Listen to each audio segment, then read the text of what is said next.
one pack, green, over. 5716, roger, over. 16, 15 like 2, 1 Victor, 2 packs, Recon 1, over. Well, here we are, ladies and gentlemen. That was actually an error on my part. We're supposed to have 5 more minutes of delay. However, we are sounds delay because from what the three of us have heard, the AP53s are on their way, and that is going to be part of the discussion today. Of course, we are talking about the lovely HK community, or AK community. Both communities have their quirks and small uniqueness. And I've brought a couple friends of mine over. Guys, let's see. Are they in the chat a fair bit right now? How's the chat looking? The chat is still. I got my chat hidden. I don't want to see it. I'll get distracted. I'll get distracted by all the negativity. So I'll just. No, you got your super fans. You got your super fans down there. Yeah. So, anyways, yeah. So today, this was sort of an impromptu live stream that we had put together. Don't worry, we still have our usual PowerPoint and slides to guide us along the intellectual path. Everybody appears to have their beverages. So, the big question today, and there's going to be an introduction coming up shortly. So the big question that we have, and it's a strange phenomenon that we've seen in the last, I don't know, like half a year. I think it's sort of cropping up a little bit for me. That's when I started paying attention. It seems like there's some guys in the AK community who are getting more and more interested in the HK stuff. Of course, you know, between the three of us, we've seen a fair amount of parallel between all of this.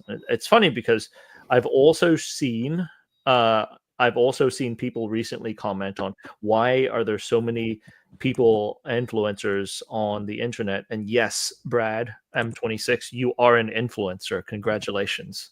I am not. I'm influencing you not to spend your money. That's what I'm doing. So why are there so many people bringing this up? That it seems like AK people, there are some AK people who are getting more and more interested in H&K stuff. And so, ladies and gentlemen, mostly gentlemen, I'm sure, I would like to present you today's topic. And yes, I am fairly proud of this thumbnail. These are two intellectuals in the Chechenian conflict having a great laugh and discussing the obvious question and the topic of the day, which is, are AK bros actually talking about the H&K roller delayed system? And if they are, with current imports, what are some of the things that we should pay attention to? I know between the three of our channels, probably you guys deal with the consumer products more than I do. And so I thought this was a good opportunity to lean into it. That said, not everybody knows who you guys are. So I wanted to open the floor quickly to my friends Jacob, Gun Quality Enforcement, and Brad, M26 Lemon Grenade, to do a quick self-introduction. But I'll start with Brad because you're on the left side of this slide. So Brad is a face that some of the viewers on our channel have seen. They may not put two and two together because Brad was in an M16A2 episode and discussing the M16A2 as an infantry marine in Fallujah getting freaking shot in the head with an AK. It happened. So I suppose that's Brad's introduction into the AK. So Brad, big question, like tell us a little bit about your background and how you got into the AK world, even though I already told people your first contact with the AK. Well, again, I was in the Marine Corps 20 years ago. That really got me into guns in general. One of the misconceptions about the military is like, that guy must know what he's talking about. He's in the military. No, you don't learn anything in the military except what you're issued. So got out of the Marine Corps in 05, and I just started collecting, buying guns, and that turned into assembling ARs, which turned into building H&K roller delays, which turned into building AKs. I mean, it's been doing this since 2005. So what got me into Kalashnikovs was actually in Fallujah when I was injured. I had like 2 weeks of recovery time on the base, and everybody was in the city fighting. So it was just like me, a couple walking wounded, and the cooks on like gate guard, and I didn't have a gun. So every day I'd see like dump trucks and box trucks full of Iraqis going into Fallujah to fight Americans, driving by our base, which is guarded by 20 cooks. So I needed a gun, and luckily we had guns. We had a confiscated weapon collection point was our BAS battalion aid station. So I went in there. I saw a room full of Kalashnikovs, and I said, "Hey, I'll give you $20. Give me one of those." And he gave me $20, and I gave $20. He gave me an underfolder and 2 magazines. So that was my first AK. That's probably a dream introduction to every AK guy out there on the files. So the previous Sergeant Major of the Marine Corps was black. When I knew him, he was Gunny Black, and he'd yell at me every day because I was walking around with an AK. Oh no, his surname was Black. He's not a black guy. No, it was his surname. Sergeant Major of the Marine Corps Black. He's hey, where's your M16? Like, it's in the city, just like I told you yesterday. Why do you have that unauthorized AK? Because it's all I got. Just like I told you yesterday. Every day for 2 weeks. Oh man. Legend has it, Brad had cut it up and brought it back as a parts kit. No, I had to throw it in the lake. A bunch of dudes got busted with unauthorized guns they confiscated, and they gave them the big green weenie. So I was like, yeah, lesson learned. Let's get rid of this immediately. So gutted it out and threw it in the lake, and it's probably rusting at the bottom of that lake as we speak. The very unsexy part of service, which is 99% of the time. Getting in trouble for things that probably aren't even a big deal.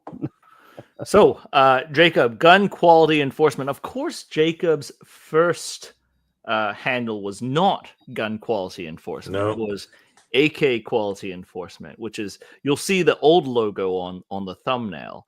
And Jacob's got an interesting backstory in how you got into the AK world and the gun influencing side, because you've certainly, both of you guys have certainly pressured certain companies to get things going a little better. But why don't you tell the audience a little bit about your background, how you got into AKs and stuff?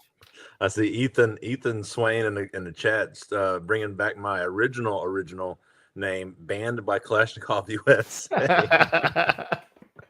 So I guess getting into AKs back in 2010s where I think I bought an M10. It was an M&M Romanian. I think that was my first one, but that was way back. But for starting this channel and my Instagram, it all started one summer eve where Kalashnikov USA had posted something about some ammo, and everybody was like, "Where's it made?" And they were like, "Oh, it's made for us, by us," or something like that. And it wasn't. It was Azerbaijani ammo, and I had posted about it, and they banned me. So I was like, you know what? I'm gonna make an account ban, because they were banning everybody at the time, and it just took off from there. It escalated very quickly, and we all know what happened to them. Cheers. Well, to the audience who don't know what happened to them, could you elaborate a little bit? Well, they actually started. So we brought out the KP9. I kind of highlighted the KP9 issues. They were having a lot of out of battery detonations, just QC issues. They weren't going down the right track, and so they actually fixed, because of all the posting and everything. They actually fixed the KP9 issue and issued a not an official recall, but it was a recall if you knew about it kind of thing. and they got back on track right there at the end. But I think I don't know if it was business decisions or what, but they eventually they bit the dust. And as of I think it was last year, they went into bankruptcy, and I don't think there's still nothing coming of that. So RIP.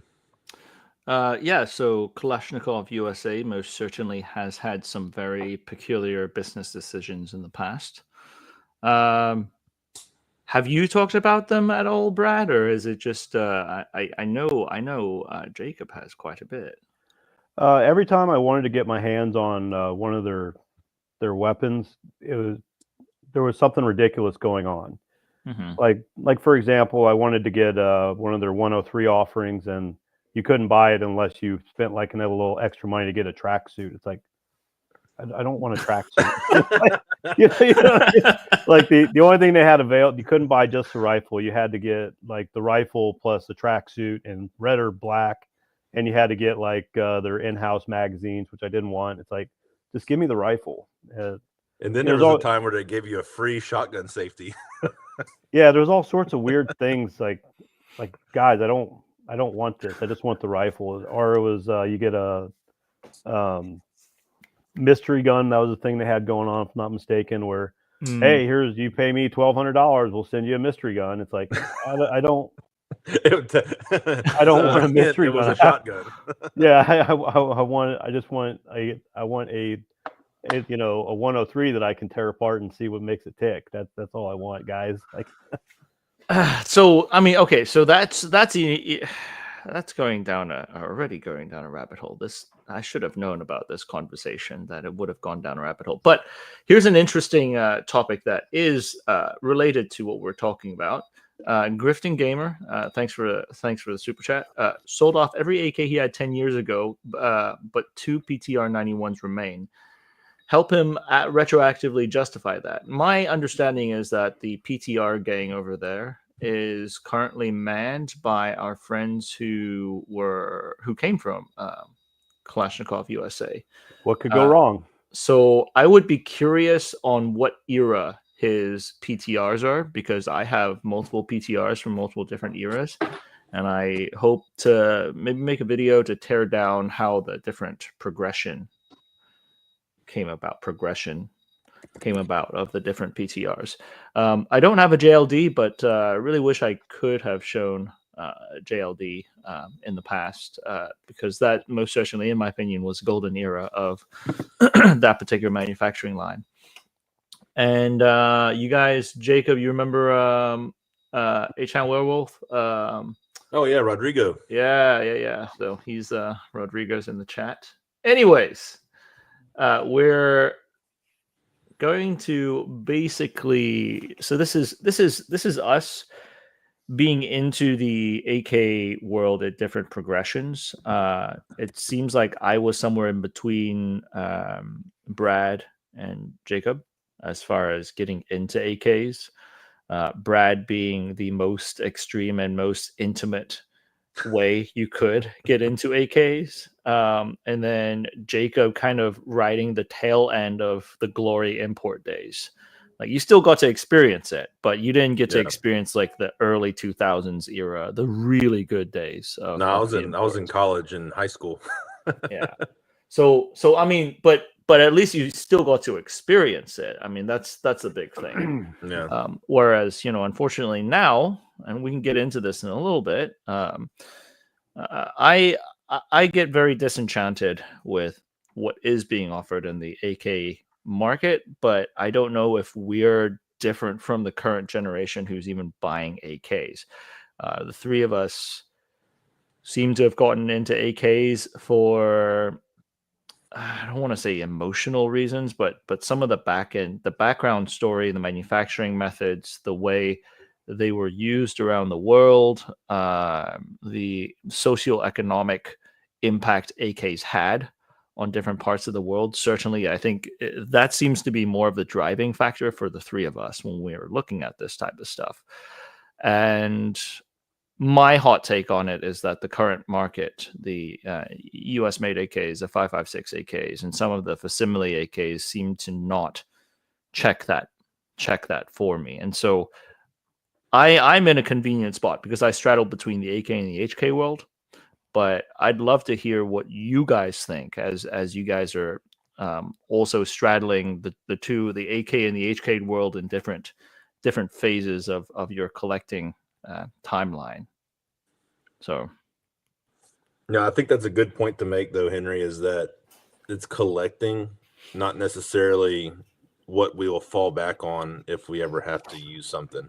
okay, yes, that's a great point to draw a baseline on right now. Like I've seen a lot of comments of people talking about, well, if I needed to use my weapon system that I bought, and usually they say gun, not weapon system, then I would want this, and this attribute of the AK.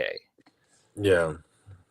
And at this point, it's kind of like, I think every HK AK collector probably has an AR sitting up somewhere that's dedicated, set up.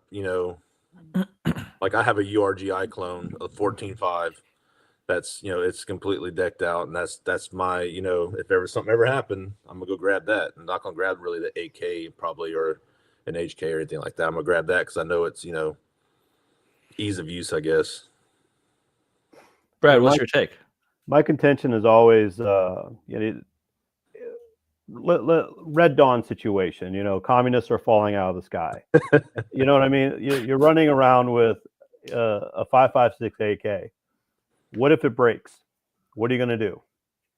You break a firing pin, which apparently is common. You break a firing pin, you break an extractor, anything. How are you going to get parts for that thing? It's not like they're even the barrel, which is, we all agree, a pretty decent rifle. You break something on a barrel, it's not like you're going to find a barrel part in your neighborhood. The barrel, as in not a rifle's barrel, the Vizor 96. Yeah, Polish barrel.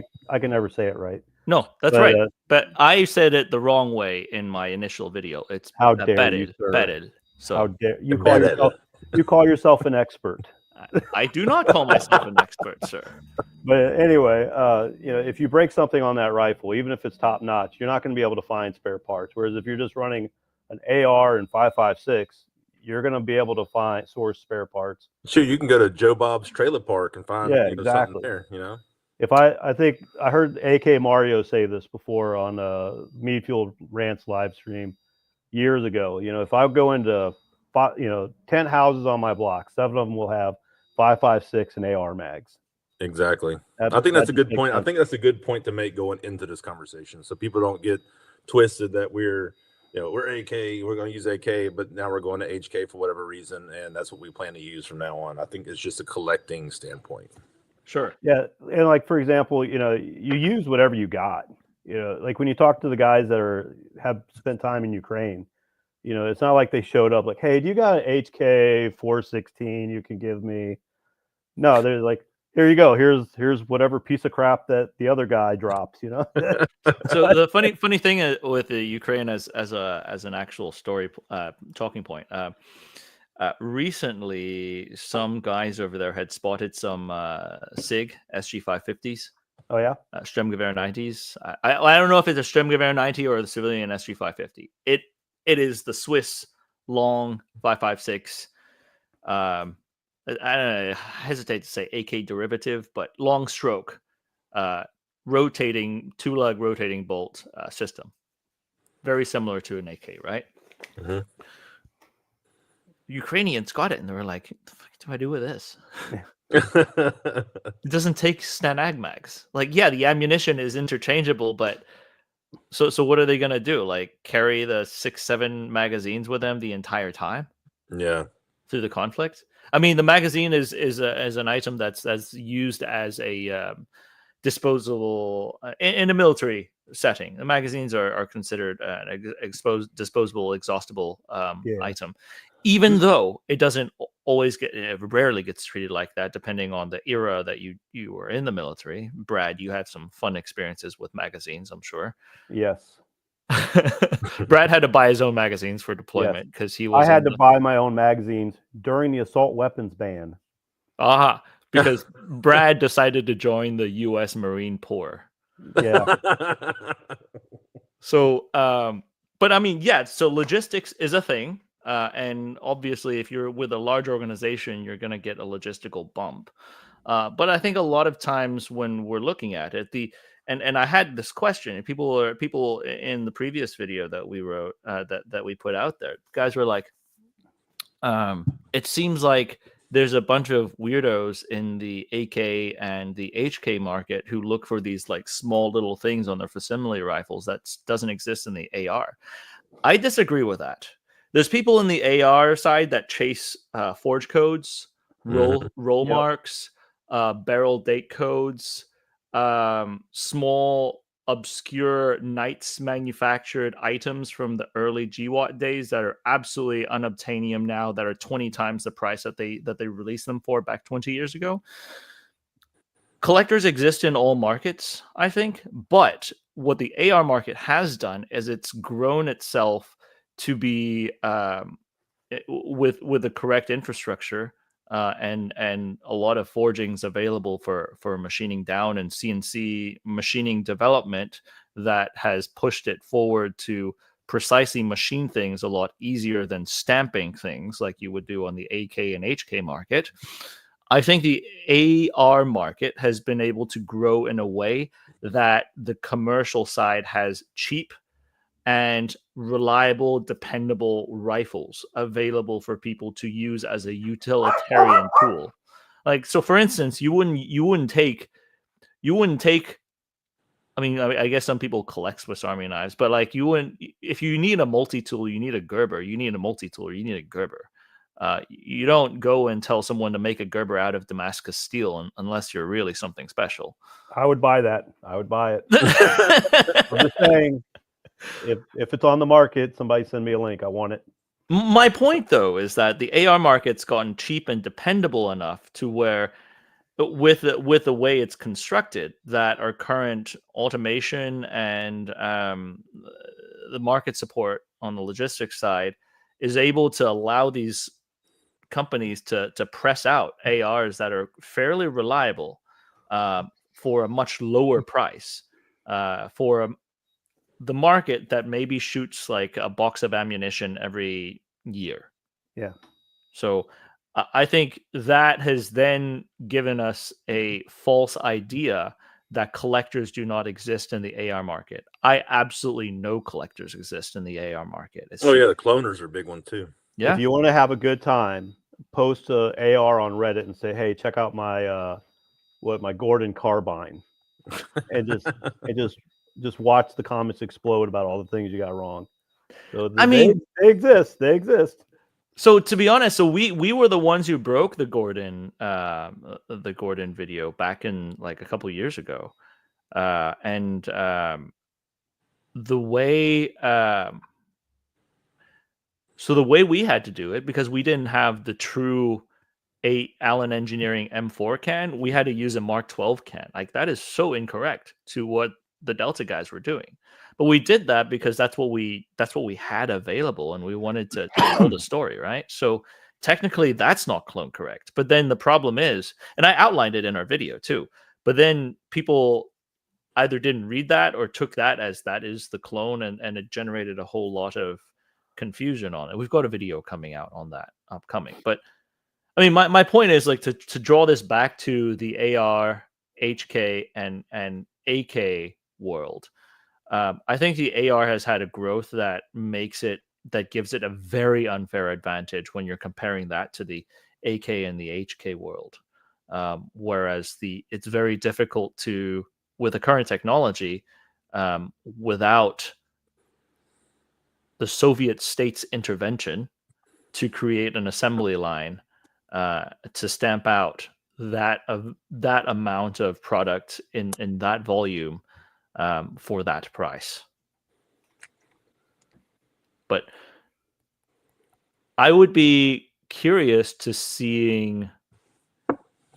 So, drawing it back to this conversation that we're having right now, do you guys see more people in the AK world considering the roller delayed stuff, or do you think it is still sufficiently different that it's not going to be the same?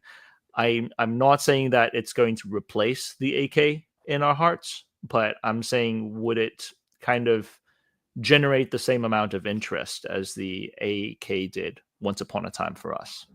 I mean, most of your interest is driven by marketing and YouTube.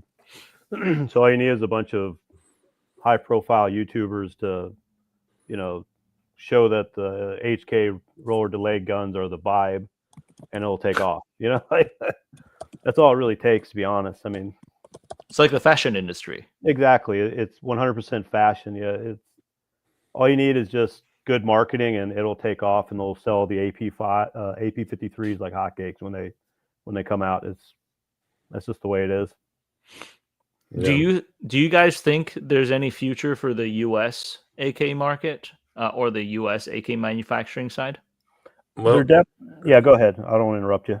no, you're good.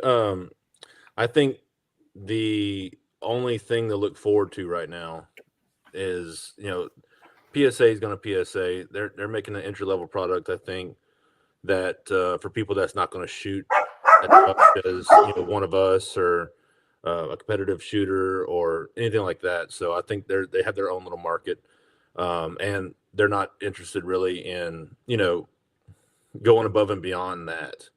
I think the only thing really to look forward to now is going to be the Meridian AK100s that are coming out. They're supposed to be Arsenal priced around there for what they are. It's going to have, they're going to have correct hand guards, all that good stuff. So that's something to look forward to. Chrome line barrels, CH, hammer forged. That's something really to look forward to. But I think other than that, what is there? I mean, that's really KUSA is gone. Century's doing their thing with their BFTs and all that. Like that's not going to change. It's really 2025, I think, is going to be a make or break year for the AK market in the US. Because I mean, there's just really no point. I mean, you got the WBPs, but they're not US manufactured, right? The WBPs coming in, those are good rifles. The barrels coming in, those are good rifles. The barrels are not coming in. Oh yeah, well they're no longer coming in. And WBP is also not true true spec either. It's a civilian. Yeah, their AKMs are close enough spec to like normal AKMs. When you get to the small caliber stuff, it's completely different. Proprietary, yeah. Yeah, so there's 3 different bolt sizes. There's what's thick, medium, and thin. Like it, and that kind of harks back to your point of interchangeability. So I mean, I don't really think, and I think that's why a lot of companies aren't investing in the AKs, and because there's just not a lot there anymore. I mean, the prices are crazy. Century's trying to bring, they're asking more and more every year for their Wassers and all that. Like I think last year was a close year to not having those anymore because of the agreements between Century and Romania. So I mean, it's like every year it's getting worse and worse for the AK community. I mean, AK market. I think it's, I'm not beating up on PSA when I say that. I want to be very clear. They have a very clear place in the market, which is entry level guns. Mm-hmm. But unfortunately, because of the volume that they can do, they are forcing everybody else to meet their price point.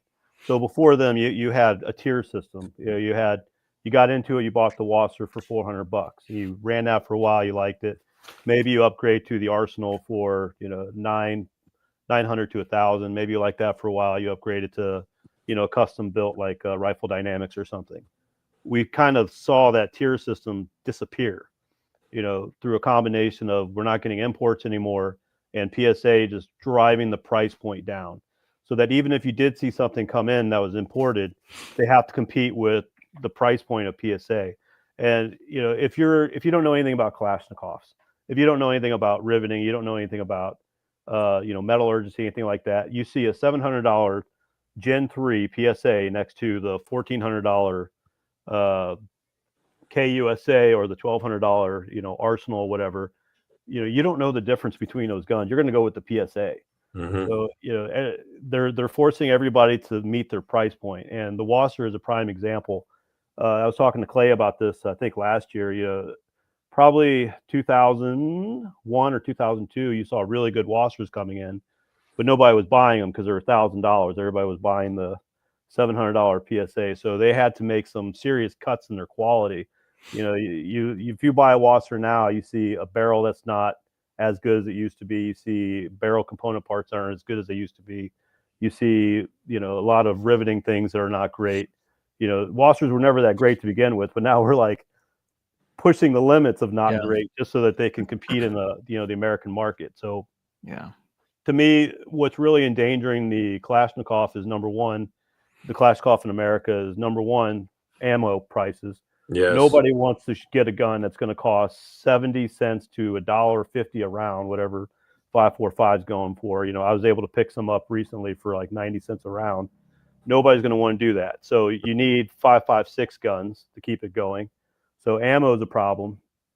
And you also got the loss of the tier system. So the only thing really available right now is entry-level guns, which is your PSA, your Rileys. I consider WBP an entry-level gun just because they're about the same price point. The Century BFTs, they're all about the same price point, and you got nowhere really to go from there except the super high-end $3,000 rifle dynamic. So, which is just WBP. WBP. They're built on WBP parts. That's. I don't want to like spread rumors, but that's pretty much what it is. But there's nowhere to go. So until somebody can find that middle ground, we're either going to be stuck with just cheap garbage or really expensive garbage. No, it really is interesting how the AK market kind of locked itself into this conundrum right now. Right. On the import side, there's not enough meat on it to really pull in some. Frankly, it's not just that; it's also some of these factories, like the FP Radom, like shutting off the barrels. That's not because they cannot make it. It's a conscious choice to modernize and push towards a different system. Yeah, the Grot. Yeah. So, I mean, frankly, that's I don't want to speak for the Polish politics there, but yeah. Someone had a good comment just now. People are broke. That's 100% There's that true as well. Like the inflation's crazy. I mean, 7.62 39 ammo is going for the same price as 5.56 right now. Like, and then with the lack of standardization in 5.56 AKs, it's just a recipe for disaster. I think. I mean, for the AK market. See, the sad thing here, though, I really hope that doesn't draw a. So we got into AKs during the glory days of all these imports that were made to the factory spec. Well, they were made in the factory that made them coming in. Like we had the Saigas, we had the Arsenal SLR series. The Wassers were the good Wassers, the 1064 era Wassers. Yep. The SAR era Wassers, even better in my opinion. Even some of like the FAGs, the Hungarians, those are pretty good. Yeah. The barrels, of course, the last of that generation coming in. We got to experience that, so we understand. And on top of that, I mean, Brad, freaking, you had a very intimate encounter with AKs and seeing their capabilities. I worked with enough of these nations and the factories that produce these things overseas to know what the capabilities of these industrial behemoths were, and on top of that, the products and what their left and right limits were. Jacob, you kind of got to peel the onion back on the quality side, and watching the decline happen and sitting through that entire process of the declination of the imports. I worry that the future generation sees the manufactured items that are facsimiles as a representation of what they actually are, frankly. But I mean, does that really matter in the long term when these factories are winding down these lines and not even producing them? So I don't know. So anyways, one point, and we have to go forward here. One point that I did want to bring up that we did not reflect in this a lot, the K2s that are coming in. Oh yeah, that's gonna be cool. What a cool amalgamation! Like I did not see that. I did not see that coming whatsoever. It was right before SHOT Show. Guns.com put a post up, and I went and saw the Kimchi brothers down there in the dungeon, and yeah, the K2, K2C1, the K13, which that's not a K2, but then also the K14, which is their sniper rifle. All of these things That's gonna be were cool. on display. Yeah, I am excited. If we play our cards right, if they are able to price these things correctly, because the way I'm looking at this, so upper and lower construction is very similar to the AR-15, forgings, and then it gets machined out. Awesome. A lot of the support network, they can actually use the AR-15's current production here, because the original manufacturing of development of the K2 was because they were trying to do a domestic rifle with AR-15 tooling. So you can use the things that make an AR-15 to generate the K2. I just didn't expect them to bring it back to the States. So if you're talking about an adjustable gas long stroke system that takes Stanag mags, that has full integration into a lot of US stuff, you can take US trigger groups. It has integrated Picatinny on the K2C series. That's pretty exciting. That's pretty exciting. But it does not have the crime element like the HK33. It's got the rooftop Korean. It does. It does. I mean, that's pretty gangster, though. It's anti-crime. That's the funny thing is, like, the whole rooftop Korean thing has been so played out nowadays. When we first started like Practical Accuracy series, like we would get comments on like, oh, it's like people thought I was actually a Korean dude, and it's like they called me like rooftop Korean. But like now it's been so played out. As I remember, like there was this one guy, it's like a Vietnamese dude with an M1 carbine posted up on a rooftop during the George Floyd protest. And then like people were like, oh, it's like the community is healing. I'm like, dude, it's like just chill with that. This guy I was in the Marines with, he was Korean. Yeah. And his like uncle was a rooftop Korean, and he's got pictures of him on rooftops and stuff like that. It was like Polaroids, like That's awesome. Man, that's yeah, cool. He busted out the Polaroids of him with the white handkerchief around his head and all that stuff. Yeah. I was like, you know, again, this was early 2000s, it was like 2002, and I was like, "What's a rooftop Korean? What the hell are you talking about?" You know, because I'm just some idiot from the Midwest. You know, like, I don't understand what you're talking about. And then here it is, like 15 years later, it's like, oh, okay, Yeah, that's what he was talking about. it's pretty ridiculously awesome. Like that, I think that's a pretty inspiring story with the roof Koreans. So sadly, I did not see the K1. That's the one that I really wanted to see, the K1. But hopefully at some point. So my point there is that the difficulty on the K2s was that the forgings are different from the AR-15s. But if they have S&T Motive backing and they could get forgings and the raw items in from Korea, sky's the limit there. Anyways, onwards. We are about half an hour late on this thing because we're talking about direct comparisons between the H&K roller delayed and the AKs. Of course, on the left, Brad, can you so eloquently describe what we're seeing here in the AK people terms? Okay, left side AK-47, right side roller lock. Right. And that's sufficiently to piss off both communities. Yeah, like, I got an AK-47. No, you don't. I guarantee you do not. Ask them which type it is. Yeah. The wood type. Yeah. The wood. When the guns were made of wood and the men were made of steel, you know? Yeah, so I mean, we're looking at pretty cool Cold War variants, and then on the right side, these are all 33s, 33s and 53s, so 5.56 variants. Yes, you can chamber it in 7.6239 or don't do that, or 300 blackout. Yes, you can do that, but that's not what we're talking about. We're talking about factory made. So on the left side, you can see the various the various configurations of the AK, from the AKM through the AK-74 and the AK-100 series. AK-74M is there. And then on the right side, of course, a much more narrow path, less of a variation there. You've got the HK33 series from the top. You've got the top two are HK33s. Those are not 93s. Those are 33s. And then you've got the 33K on the third position, and then the last one right there is a 53.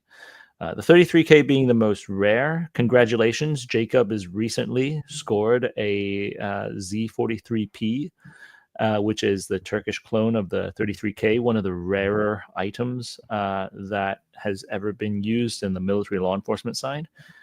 But anyways, so the big thing is, if we're to draw sort of similarities between the two, I think the biggest comparison would probably on the AK side would be the AK-100, and then on the HK side would, like comparing apples to apples, if you could, would be the HK33/53 series. And the reason being, the AK-100, yeah, there we go. The AK-100, you can interchange different barrel lengths and gas blocks, muzzle devices, and essentially have a different layout on the same rifle. You can generate a shorter or a longer version of the same rifle. Now, the AK-100 series can caliber change a lot easier at factory than, well, okay, that's debatable.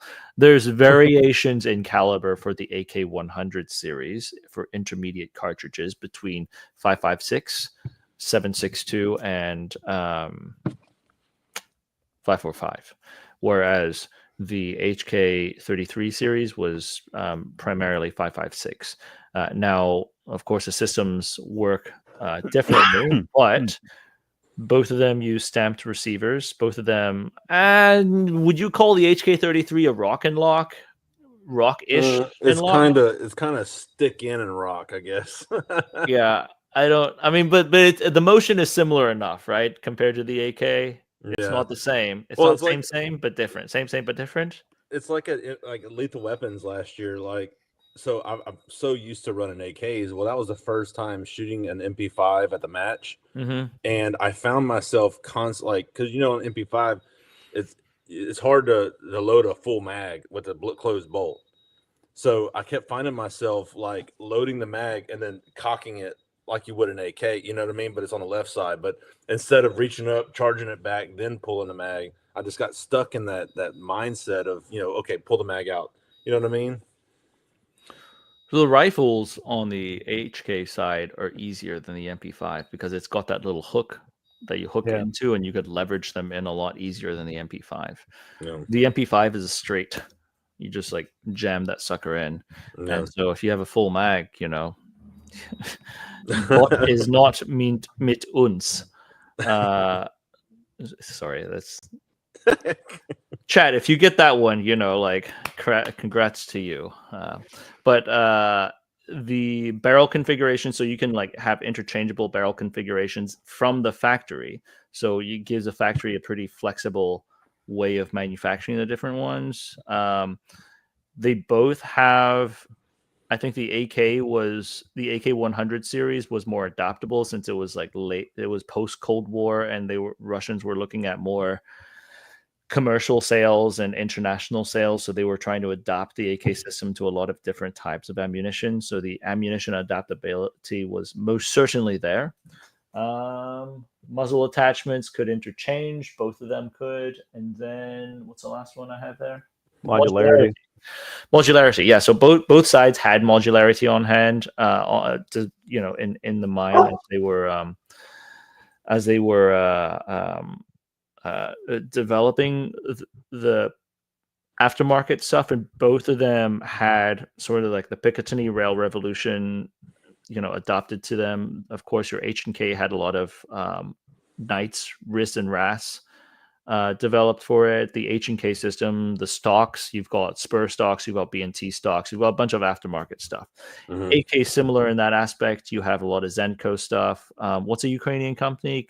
Crook. Crook. Crook. Military equipment, Strela, And then TDI. And there's a bunch of like Israeli stuff. So the market was out there to develop a lot of aftermarket stuff.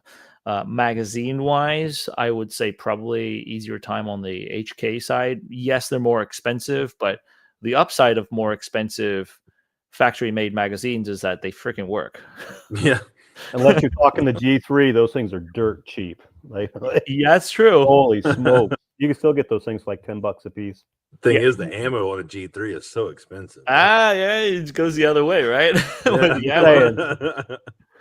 But sir, I have a lot of magazines. Congratulations. They're empty. They're all loaded. Trust me, they're all loaded. So I think there are a sufficient amount of my German comment seems to have triggered up a storm in the chat. But the two sides seem to have enough parallel. It's certainly not the same, right? So I've got to emphasize that if you want to collect AKs, collecting H&Ks will not substitute, because it's a different Cold War history tract. But to say that one side has definitively more history than the other, I also think that's patently incorrect. Technically, if you think of it this way, these two weapon systems, the grandfather of these two that we see right here, fought each other as early as the Vietnam War. Because SEALs back in the day used the H&R T223, which is the US clone of the HK33, fighting the Vietnamese, of course, running a lot of Type 56s in the field. And so these two systems have been on the opposite side for a very long time. And the H&K, unlike the AR system, has been on both sides of the fence.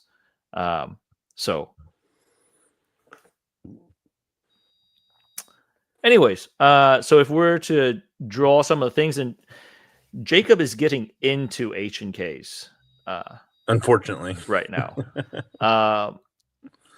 And both Brad and I have been into H&Ks for a while. I think people joke about me being a roller delayed fanboy. Yes, I find the system interesting. Stop bullying me online. I counted them up. I have 24 emails from you from 2 years ago telling me to get a AP5 from the Century. Thanks, Brad. 24. Thanks, Brad. I'll make it 25 if you like. But regardless, so the three of us have an interest in the H&K side as well. But as the systems have the AK versus the HK system, it certainly does have its differences. I think, Brad, you do a lot of maintenance on your rifles in your garage. So that was the most HK way of saying garage, by the way. Your garage. I call it the shop, but the shop. Okay. It's Whilst grilling bacon and going live on the tube. I have a picture in my shop of what is it? The Khyber Pass dudes, the Pakistani dudes, like sitting on the floor making guns. All right. That's hanging in a garage. That's me. So this is an offshoot topic, but maybe I can make a video on this later. I think there's a certain amount of parallel between the U.S. gun fabrication industry, and I use the word fabrication very deliberately here. I think there's a good amount of parallel between the U.S. gun fabrication industry versus the Khyber Pass gunsmiths.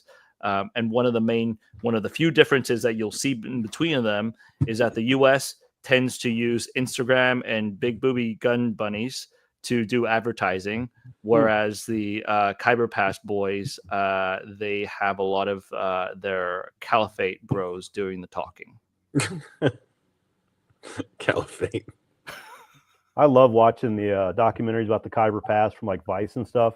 You know, it's like this guy was trying to buy like an AK, so they're on the roof of, it's like in the city, and they're just like test firing it off the roof. Oh yeah, Yeah, yeah. he's just like, can we do this? He's like, it's fine, we do it all the time. When he calls out a Pakistan Zanzibar at the very end. Like, yeah, it's like, oh god. Anyways, my point here on the front end length is that similar to the AK, if you sort of understand how the differences or the layouts of the different systems of the AK, you can swap components by like cutting, grinding, and rewelding and pressing, pinning, and stuff like that. The HK is very similar to that in that aspect, but it's different. So it's not, you can't one-to-one take your AK knowledge and drop it onto the HK, obviously. It's not directly translatable, but a lot of the skills seem to be translatable on the front end. I will say HK is welding heavy. Yeah, So, a lot like, more welding. So like, yeah. You can get away with building Kalashnikovs and not being a welder. You cannot build, you cannot build them well unless you're a fairly decent welder. I built 3 of them. I'm not a welder. They were crap. they were not good guns by any stretch of the word. So my earlier days of collecting AKs, if I needed stuff welded, I made good friends. I was into Jeeps for a long time. I'm still into Jeeps. I like Jeeping. So I was good. No, I don't do that new age Jeep stuff. But I was talking to, so I hang out around auto shops all the time. And so, like, that's where I first learned how to weld stuff, is with these like the muffler people. And so I started asking them, hey, if I had like little small tools that needed re-welded, can I bring them over? He's like, yeah, sure, okay. So I'd like buy him a beer and he'd like freaking weld stuff together. And like, so all these guys at the mechanic shops, they were like, I was like onesie twosieing these things like I was in Auschwitz and I was bringing stuff to the the little welding shop. So I would have him like, like, could you weld this piece on my axle on my like control arm for me? And by the way, there's this one component that I needed welded too. I was like, oh, this is okay, sure. What is this? And it's like, no, it's just a thing. So I had a good amount of AK components that were welded by the muffler shop down the road that I used to hang out at in college. So if there's a will, there is a way, is what I'm trying to say. Yeah, I mean, you can do it. It's just, I always tell people, when you build a gun, doesn't matter if it's an AK, an HK, whatever, your first 3 are going to be terrible until you figure the process out. Yeah. So, I built 3 of them. They were all terrible, and that's where my process stopped. And I was like, I can't easily do this. But I think didn't you record a video on your HK53 journey recently? Yeah, I just it's coming out Sunday. It's just basically my HK53 clone is built off a C93 pistol. If those are the old, the granddaddies know what I'm talking about. That thing was garbage. Not choice, no. So the story of it is, I got it in 2012 for the specific purpose of making an HK53 clone, and then a month later Sandy Hook happened. So things are flying off the shelves. We don't know what the gun laws are going to look like. So before I even tested it, I put in my Form 1 paperwork to make an SBR. Oof. So my Form 1 came back and this thing did not run. So I couldn't fire more than 3 rounds consecutively. So I've got a Form 1 on this turd, and the video is just basically the things I did to get it running, just because I thought it'd be fun content.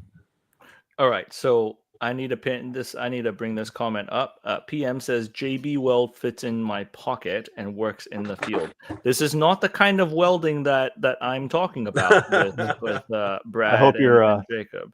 I hope you have health insurance. If you're gonna fire HK gun with JB Weld in it. I mean, that said, I know. So some guys have made made how can I put this?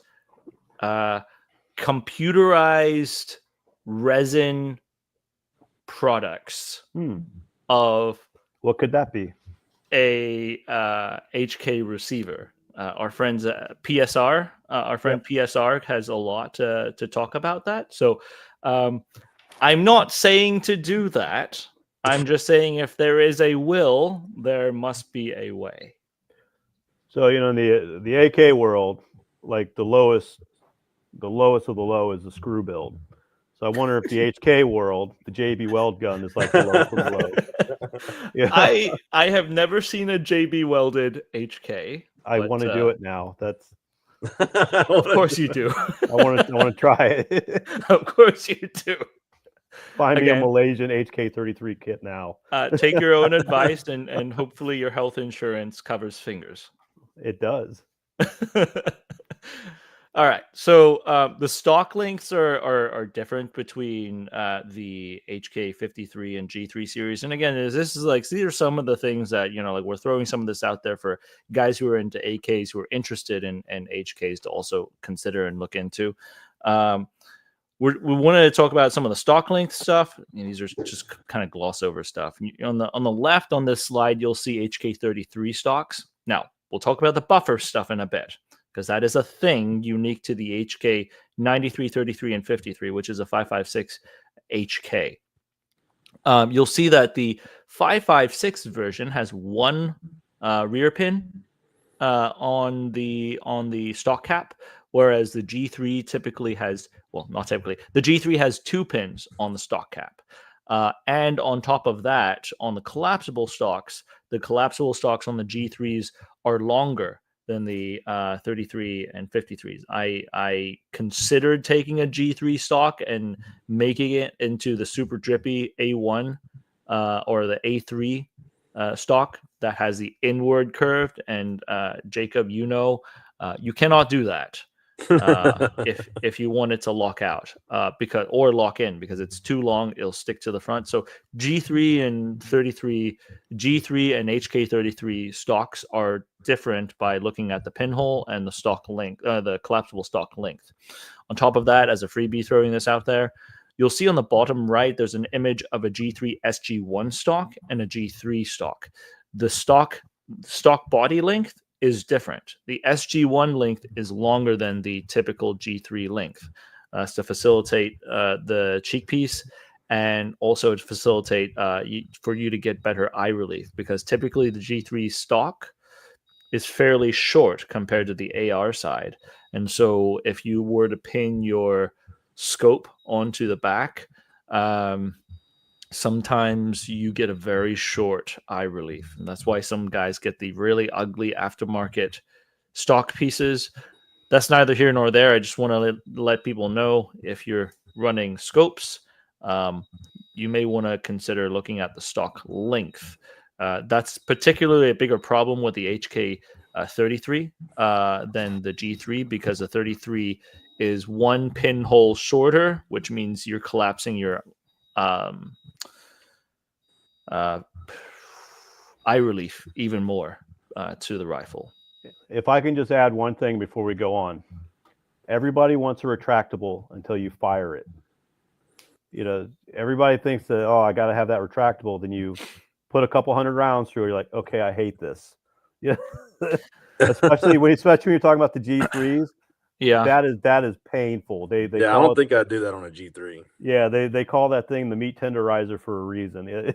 So the only person I've ever seen who could actually run the meat tenderizer well, surprisingly, is Josh.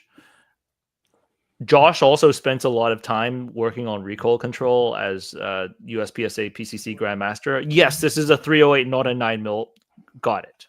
But Josh has a very good fundamental running recoil control. Like the guy, he walk around with a G3 and fire it on full auto and hit them all in the Charlie zone with a at 25 meters. Like, I can't do that. Like, that's not normal. But Josh is one of the only people I've seen who could actually run a collapsing stock, the meat tenderizer stock. I think that's less of an issue for the 33-53 series. I've had one. It's not comfortable. Yeah, It's doable, but it's not comfortable. I would still sure. recommend the just the regular old stock or the choke stocks that floating around like the side folders. They're comfortable as well and they fold to the side. But Yeah, I'm on just the saying, MP5Ks, those are nice. if you're gonna spend like $400 on a retractable, just know you're gonna hate it. I don't know about that, Brad. I That's, mean, I know it's a vibe. It's a vibe, but it's a lot of money to spend on a vibe yeah, that you're gonna hate. I don't know if I hate it per se, but you experience it before you buy it, right? Yeah, exactly. Know what you're getting. So just on the side note here, the MP5K and the MP5 are different as well. The MP5K has top and bottom pins. Hi to your dog. And the MP5 full size only has a bottom pin, but it has a full cup that goes onto the receiver like the HK33. Now, that brings up a really interesting point because people will say, oh, could I use my HK33 and MP5 stuff interchangeably? Jacob, you recently had this question, and whether you could use like an MP5 brace on the upcoming AP53. You can't. You cannot. It's not recommended. And if you look I have a plan though. I'm gonna try something out here. Hopefully that MKE a retractable stock. I'm gonna see if the SB Tactical metal arms and the brace will fit into it. If they'll actually interface. I don't know if it will or not. I've seen some people make these stock ends that use the tail hook before, so I don't know if that's a thing. Yeah, I don't know. But if you look at if you just like let me turn the friggin' sponsorship stuff off real quick so people can actually see it. If you look at the HK MP5 stocks and the 93 and 33 stocks, they look fairly similar. But so they're single hole on the stock pin, and then the collapsible stock is almost the same, with the exception of the sling loop on the 33-53 stocks. Obviously, your MP5 also has the F stock. It's a different story. But they're different in a sense that inside the MP5 stock, there's a little plastic or rubber H shaped buffer for the MP5 to the carrier to bump into to buffer it. I think they're polyurethane. Yes. Not that it matters. You're right. No. It does. It's right. Polyurethane, not rubber. For that buffers the shock of the carrier coming back. Now, 9 mil being a much lower velocity of a bulk carrier speed, is fine. You can try to put HK 33 buffered stocks onto the MP5, and it's fine. You can over buffer things. Now, earlier we talked about this. The HK33 system sometimes they have buffered carriers. The old ones used to have what's called buffered carriers. So the carrier would have a little arm sticking out the back of it. We have an image showing that later on. That's actually the buffer that slows the carrier speed before it just slams into the stock and damages stuff. Now, what some people can also do later on, the HK33 system, you see the stock on the very top and the stock in the middle. Those two are buffered units. They have buffers inside of the stock cap. The third one on the very bottom, you'll see a lot of those come with the Malaysian surplus kits. Those are non-buffered because they use a buffer that was on the carrier, on the bulk carrier. And so you can tell by looking at the bulk carrier whether it's buffered or not. My understanding is that the AP53s coming in are non-buffered, so you need to use buffered stock. So they have to have a buffer like a G3. So this is actually an important point, if you don't mind. Go ahead. So, for example, I had multiple C93s, which are the Malaysian kits with the buffered back, and RTG Guns would sell like a buffer kit, like you're talking about. So if I put that buffer kit in and I got a buffered carrier, I can't actually charge the weapon. The buffer gets in the way. That makes sense. Interesting. So it's like, you like, oh, okay, I'll buy this buffer to make it a little bit better. But if the carrier is buffered, you'll almost be able to charge the weapon. Interesting. I've run things that are double buffered before that had no issue. Yeah, So that's the other thing that I was going to bring up. Like some people double buffer things because their stock is buffered and the carrier is also buffered, so you get like two buffers working. And if you could make that arrangement work, it's actually supposed to be quite nice. Yeah, what I had to do is actually cut the buffer. Like I just took like a utility knife and just chopped into the buffer I bought from RTG Guns. And again, this was 15 years ago. I don't even remember the brand it was, but I just had to cut it just so that it worked to get the double buffer you're talking about. Interesting. Well, let's, if we could get images of it down the road, I'd love to see if we can show that. Yeah, I'll see if I can dig something up, but I doubt it. It's been a minute.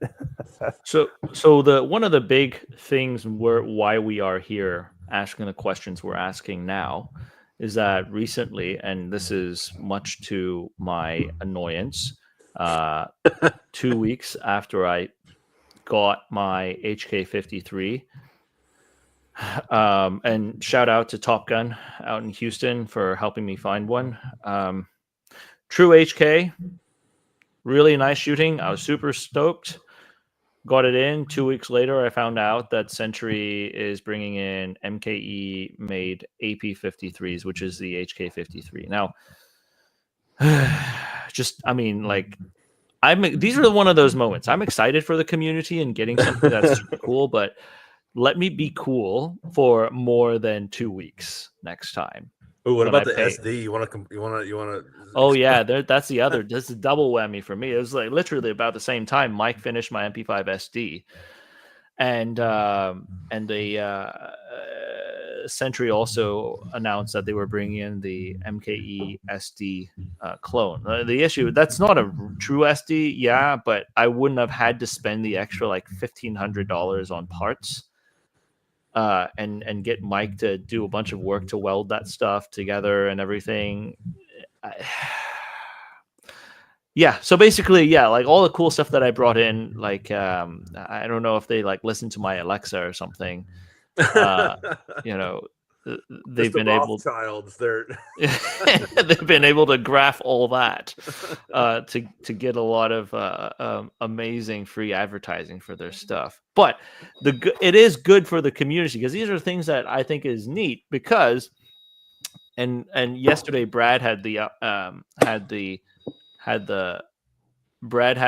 pleasure of talking to some guys who could not differentiate the difference between a Century manufactured product and a Century imported product. Yeah. And why these things matter to people from the older AK world, such as us. There is a difference between the Wasser, the older Wasser, versus the BFT. Mm-hmm. Both of them have the Century name on it. There is a difference between a Century C93 versus the AP53. Oh, look, someone says, Henry, please buy an FNC next so Pindad starts importing theirs. I have an FNC. I bought it right before Pindad announced theirs. So it's yeah, Dan, that's already done. So my feelings have been sufficiently hurt last year. So someone says, will they have a rifle version? And so I watched the thing yesterday saying that they don't think the ATF's important any pistols with a barrel over 10 inches. Yep. So I don't think we'll ever see a 33K again imported. Yeah.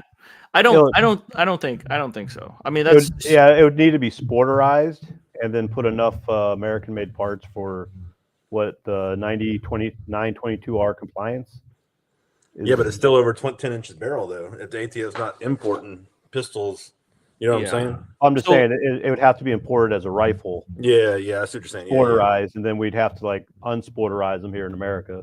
So the funny thing, for the AK imports. Yeah, the funny thing here is, it's sort of like tracing back to it's it's having one unique moment in history that makes a long-term change. The pistol brace most certainly redefined a lot of stuff for us, because prior to the pistol brace, I mean, these it's like stockless pistols would come in. Nobody cared about it. Yeah, Right? I had a Vector HK33K, whatever the definition was, and it, it just nobody thought twice about it. Of course, Yeah. that was over 15 years ago. Yeah. And also we've learned to navigate the NFA world a lot better than even 10 years ago, and much less like if you're talking about 20, 30 years ago when it's all like paper forms and you needed like 2 years for them to approve something. Mm-hmm. It's completely different from back then. Like back then, having an SBR was a big deal. Having an MP5 was a big deal. Seeing sub $1,000 MP5s is ridiculous for me right Yeah. now. Like the current generation doesn't understand. Like these used to be like the $5,000 was the entry fee for an MP5. Yep. So seeing like factory made imports for under 1,000 is absolutely mind boggling for me. I can't tell you how many times I bought like a Blackthorn Industries, or a Hesse or something like that, and it came in, and it was just barrels are cracked, parts are crooked. One of them was this was over 7 years ago, so I can talk about it. One of them was a no shit machine gun, like somebody had like done like a garage conversion on it, and it came in. I looked at the FFL that was doing the transfers, like, call the ATF right now. You do not want this in your shop. The shelf has been filed down. Oh, There's a full auto, trigger pack in here. yes. I Get mean, rid of this thing. So it's interesting. I mean, it's interesting that we've had the amount of time that we've had to pull imports in pistol form. Like I'm thinking about all the Swiss stuff that came in earlier. I don't know the fate of any of these things. Like I just do not have insider view on the regulation side. But just watching some of these things that never in a million years would I think would come in. And one of these was most certainly what we're talking about here with the AP5 or the AP53, because the AP53, it has the big thing here, even though you can't convert, even though it's an 8-inch barrel, right? You could do a barrel change and cocking tube swap, and depending on what the carrier is, and we'll talk about that in a bit, you very well could have the entire line of HK33, 33K, and 53, because the most difficult part is the receiver and the internals being in spec or not. So that's my thought on this. It doesn't matter to me whether they have the long. Well, it does matter. I would like to have factory built stuff, but without that, hey, Jacob, you're getting a lot of feedback on your mic. Really? Hold on. Let me turn down my. Is that better? We'll see. Yeah, sounds like it. Okay. So the whole point is, yes, I mean, I would love to have the long rifles in as well, but if we have a restriction, like if we have a regulatory restriction, but we have at the very least in spec receivers and components, which we do have cocking tubes and cold hammer forged barrels for these things domestically made, you could generate the 33 and 33Ks that work. Unlike what Brad was talking about, the old school Hess and Vectors and stuff like that were just a nightmare to deal with. Garbage. Because, of course, gentlemen, folding steel is like folding paper, right? Yep. Anybody can do it. Yeah. Yeah, right. That's what the internet says. Well, I think I know what the problem was. My phone was next to my laptop. It was causing.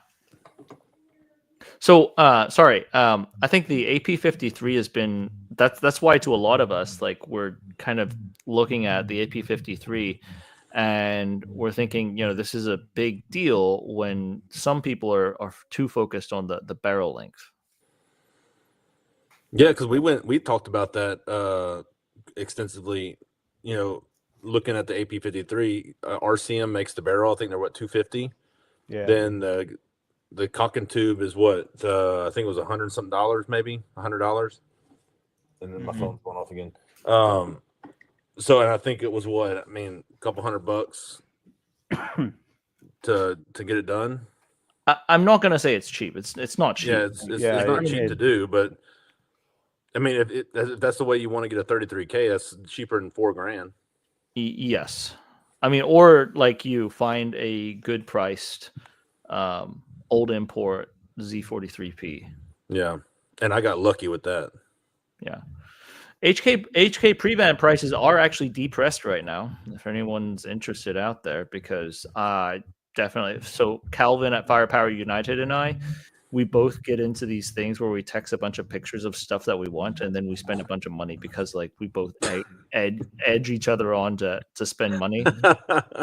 So the 93s, when we got into it, like I was like, what am I doing?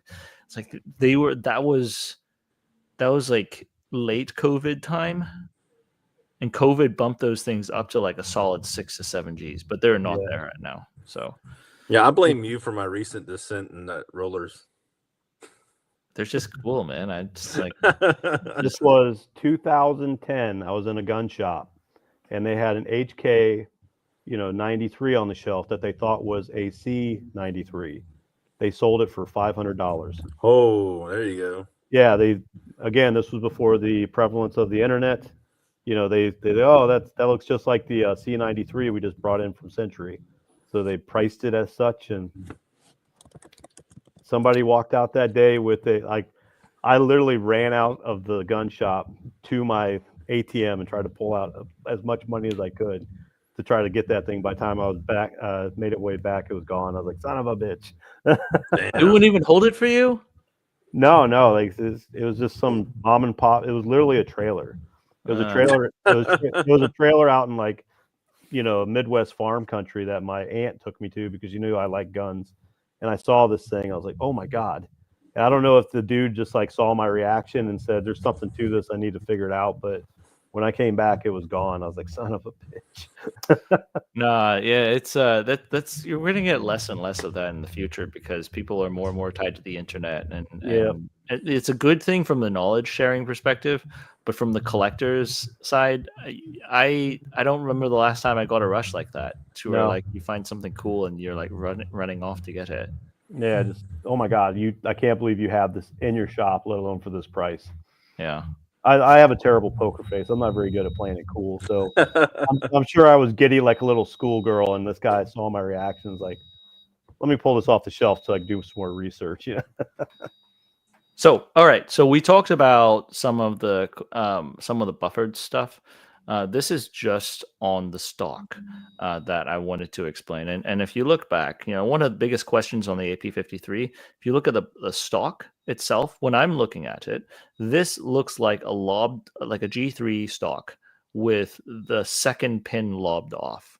And then when I looked on the inside on the Atlantic side, it is a G3 stock. It is a G3 buffer inside of it with the front section lobbed off because the HKs don't have a recoil rod that's stuck to it. The big question I have is whether this is an HK33 length recoil rod or a 53 length recoil rod.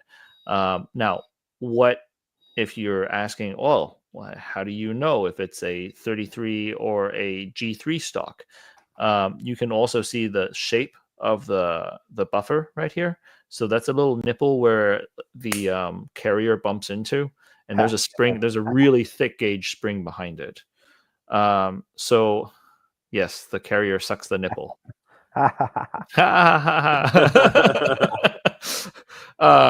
Bro code, you gotta laugh at nipple. And then if you're looking on the right side, you're seeing the A3s. These are the HK33 stocks.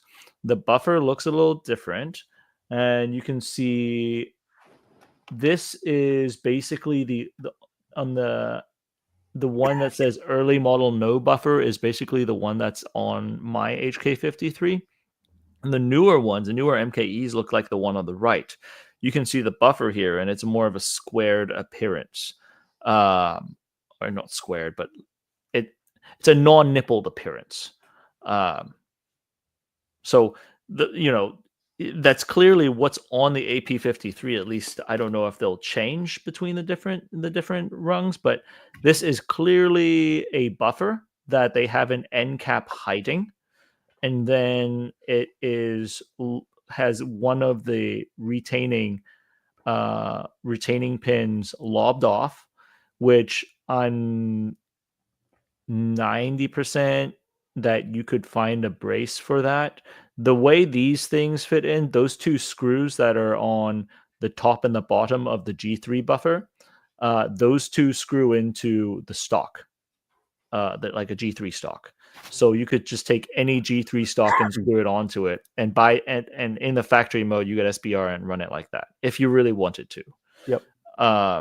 But that's entirely up to the end user if that's what they really want. So it seems like there are some differences between the AP53. Not the differences that I would be more worried about is if they made specific differences to the machining of the receiver, because everything else you could replace. The receiver spec, as long as it's in spec, which this is the Turkish military uses the HK33 from MKE, so this is a military factory item. It should not be. In theory, until we get it on hand, we can't tell for sure. In theory, the receiver should be folded the same, or pressed in and folded together the same as the actual HK33. The one thing is too, the MKEs typically have the front pin, whereas the HKs, I can't touch my stuff right now, otherwise I'd show you, is clipped and pinned in the front, and having a front pin is most certainly the preferable way versus the H&Ks clipped in. Now you might want to mention if required, they did that too. Oh, potentially, yeah, I'm here. H&K did that because they thought the ATF it would be easier for them to import it with the clipped and pinned shelf underneath. Mm-hmm. So big question here, like what's up with all this buffer question then? So like if the old stocks don't have a buffer inside of it, does that mean that you could run a stock with no buffer anyways? No, that does not mean so. The older design on HK33s have the buffer attached to the back of the stock, which this green arrow points to the little tab that's sticking out the back. That's the buffer, instead of having a nipple that the carrier kisses. Nipple. The little tag right there presses in, and there's a buffered spring inside the carrier that buffers it. Now, what I'm saying double buffered is when you use a buffered stock and a buffered carrier, then you have two buffers working. However, the big other question is, I'm wondering what kind of carrier they're using, because while on the right side you see this is a true HK53 carrier to accommodate the shorter cocking tube in the front. Mm-hmm. This is the HK33 carrier, and I don't know if the carrier inside of the AP53 is using either or, because some guys on the internets in the American fabrication side, this is not the right way of doing things, but some guys have shortened the cocking tube in the front, or not the cocking tube, the cocking tube support piece, which is where the cocking handle goes to. Some guys have shortened the HK53 one in order to accommodate the HK33 carrier. All right, so we've got some people who are really, really, really lost. I'm lost. Bottom line is, there's some questions on the AP53 that we don't know fully know what the internals that they used are. But I think the biggest takeaway is, as long as the receiver is good, which I am quite confident that the receiver is good, you can get replacement parts, or you can run it in certain configurations and have it work. So you might want to touch on the recoil rod. Okay. So because the recoil rod interfaces with the bolt carrier in the front, so the front of the bolt carrier, it's a hollow tube, and the recoil rod goes through, kind of like the recoil goes into the carrier like an AK's recoil rod, but the HK one comes out through the front because they don't have a piston. So they don't have to worry about the piston. But in the very front, it's choked in a little bit. It's a reduced diameter in the front so that it could interface with a spring. Okay. So when you're using a shortened carrier, like the HK53 one on the right side of this slide, you have to use a shorter recoil rod. Otherwise, it wouldn't fit. Otherwise, it would interface. It would. You can't cock it. Now, again, I don't know what kind of carrier they used in here. In theory, if they really wanted to make something out of spec but still use HK33 parts, they could throw HK33 stuff in here. This is kind of like the early days when people were cloning the AK100 series, and they were using 4.5 mil rear trunnions with Arsenal stocks to make it like a black stock that looked like an AK100 series, like the Russian spec stuff, but it always looks a little off, you know? Well, what about the the stock cap that the AP53 comes in is a captured recoil rod like the G3? Well, that's a modified G3 stock cap. So it makes that's the thing. That's the thing I'm curious about, is because the G3 stocks that I've had have had a mechanical buffer embedded in the back. So Yes. does that not have the mechanical buffer? It does. It You does, see on okay. the left right here, Brad. You see this slide on the left. It's got that is what Atlantic posted onto their listing, and you can see that's a G3 stock cap with the front pin lobbed off, but that is a G3 buffer inside of it. So that makes me wonder if if that's a G3 recoil rod with a 33 recoil spring or something. Or it could be a shortened G3 recoil rod, shortened to a 53 or a 33 length. I don't know what the length is. I almost feel like they're going to use a 33 carrier. Okay, so that's the way my C93 is set up. So two ways of thinking about this. Either the ATF made them do something weird, which is the lesser possibility because they're not blocking anything else to be inserted here, or the Turks are just being cheap and using like prefabricated items to modify and use to make these things work. Yeah. And so what it looks like to me is that the Turks are being cheap and using G3 parts to make this thing into a functional state. Now, that sounds way worse than it is because of how modular the system is. You could just put HK53 parts back on or the HK33 stock back on and a recoil tube that matches the carrier back in there and make it work. Yes, that is possible. But until we have one on hand, it's very difficult to make recommendations.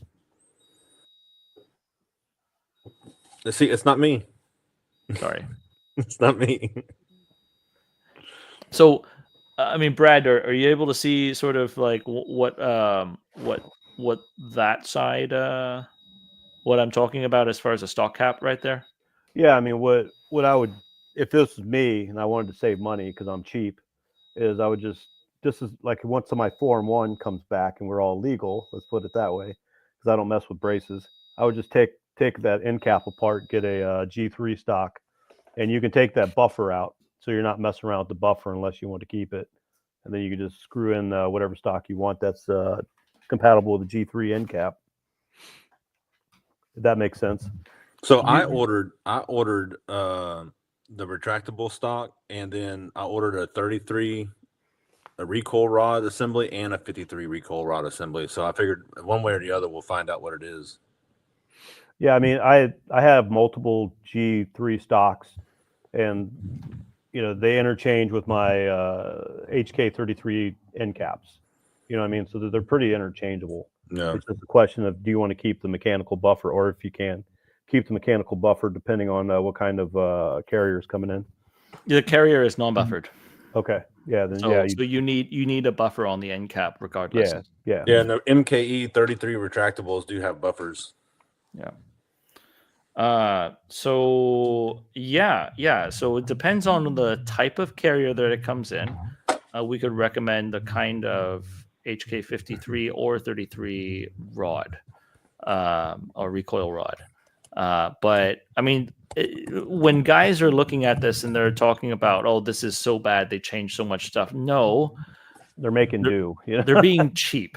I mean, I imagine there's not like a whole market for G3 parts anymore. They probably got a whole factory full of, G3 parts that they're just trying to find places to use it. That'd be my theory. No, Which is kind of funny. I think about this, like, 15 years ago when I was messing around with HK stuff. You can get the retractable G3 stocks for like $65, and then right next, the same guy would sell like a HK33 retractable for like $399, and then I'd have the same thoughts that the Turks have. Like, why don't I just buy the $65 retractable meat tenderizer and just chop it up? It's because it's too long. It's because it's too long. You have to recut the little notches. I have a Dremel. Dremel. So okay, all right. This is good to lead to one of the final questions here. Is the money that's being asked for the AP53? So I won't say it on YouTube, but let's say if I had about 1,700 jelly beans, I may have one to spare. And I like jelly beans. I like having more jelly beans in my pocket than less. So the big question here on it is, a lot of guys got into AKs in the first place because they were cheap. They were cheap, and you could blast it into the dirt. These are activities that the current generation, unfortunately, do not get to enjoy. On the CNR market, man, I remember when I was blasting incendiary rounds into like freaking watermelons and stuff. That's awesome. Yeah, just you buy a bunch of tracers and just load up. Yeah. It made 4th of July really cool. Yeah. Well, I mean, people nowadays don't get to experience that.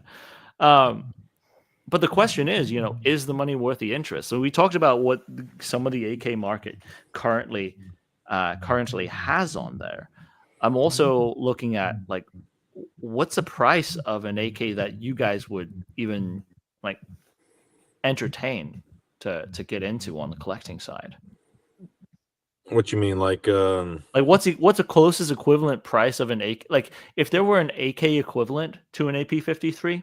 Oh, that would be like a burl, like a mini burl, or like even an M92, something basically crinkish, So you're looking at what the mini burls were $1,000. Yeah, were, and then the M92s are what, like $800, something like that. A Draco, maybe. Jelly beans, sir. Oh, I'm sorry. Yeah, jelly beans. Smeckles. Clams. Yes. So I mean, I would think, that had to comparable, it would be like 1,000 to 1,200 clams. 1,000 to 1,200. So this, so that would be sort of something that people would expect to want it to settle at. I'm wondering. I think that would be, because I mean, even the MP5s, the MKEs, what the AP5M was 800 clams. Yeah, the one where they use the straight barrel with nothing at the very end. Like that's the one I had got. Now it's at Bosio to get a barrel swap right now, but yeah, I mean, shoot, that was like 800 clams, and it's been, I had a bunch of issues with it. We won't get into that, but the AP53, I would feel, because the full size MP5 is what, 1,300 clams. So I think it should be around there. So I would say, and I don't know this for certain, like, we are going to be early adopters of this and trying to figure out some of these things. Brad, I know you're not. Both Jacob and I are like heavily committed into seeing what this thing is. I'm not a collector. I'm a shooter. I don't buy things to collect them. I buy them just to run the crap out of it and to see if it holds up. So when we're talking about things comparable to this, I'm thinking of what's commercially on the market that I can buy and have shipped into my FFL. So there's really nothing Kalashnikov wise that I can think of. Whatever PSA is putting out, whatever Riley's putting out, there's nothing really in this ballpark as far as quality to compare to. And that's kind of like my contention. That's kind of where I'm going with the whole point of AK guys becoming HK guys, because again, we've lost the tier system. So there's nothing to really compare to the quality you're going to get from, the MKE factory that we really have that's commercially available in America. I hope that makes sense. So, you can spend 1,000, jelly beans on whatever PSA or Riley puts out, or you can just spend a few more jelly beans and get something really good from the MKE factory. That's just the way I view it. If you get something from PSA or Riley, how many times are you going to have to send it back before it runs right? Whereas this, you're going to get it, and it's probably going to run right out of the box for a very, very long time. So to me, as a shooter, it's worth it to pay the extra jelly beans just to have something that I don't have to mess with. That's just me, though. I think that comes with wisdom that was coming from a lot of heartache at the same time, though. Oh yeah, I spent so much money on crap products over the years. You name the platform, I've spent money on it, and a lot of hard lessons learned through mistakes.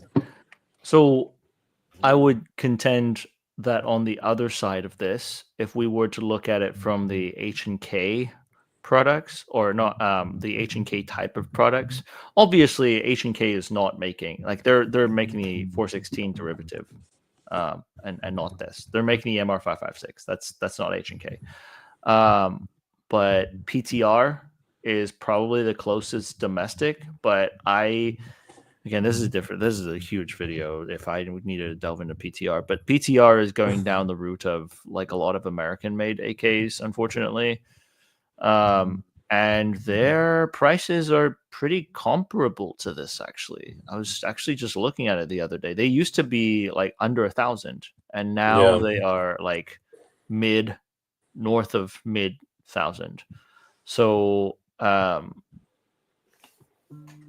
mean, if you're already in that roller delayed market, or you're already into the AK sort of, you want something that just works, and you miss the last of the barrel boat, which, by the way, how much the barrels, like once you kit the whole thing out, it was about the same price, wasn't it? The full length ones?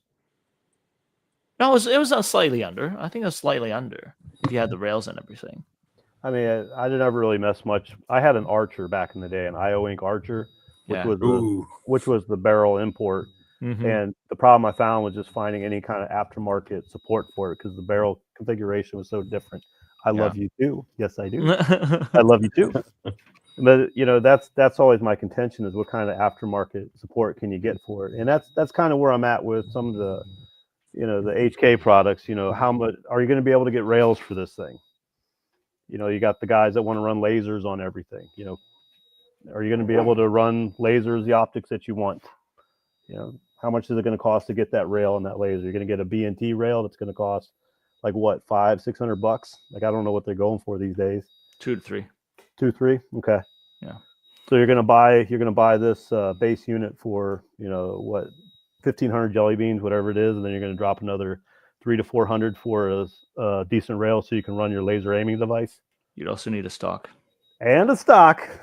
Getting pricey. And the NFA if you want to go that route. If you don't want to go NFA, then you have to pay the gunsmith to do a barrel change. Yep. So it gets pricey in a hurry, just so that you can have the vibe. Yeah. I mean, it's honestly, it seems to be how the entire market has shifted. The AK versus the AK/HK market and the old school AR market has completely inverted itself. you need capital to get into a good HK or AK nowadays if you actually want to enjoy it. Now, I mean, I absolutely think these things will run. The funny thing is, like, if AK guys get into the HK market through the HK33, they're going to all of a sudden have a rifle that's actually quite accurate. And if they miss things, that now they know they can't blame it on the weapon system anymore. Damn. But yeah, I mean, for me, because I'm basing so much stuff off of historically the prices of HK33s, and having a mil spec 33 system come in to me is quite exciting, because this is like 1/3 the price of when it was during COVID.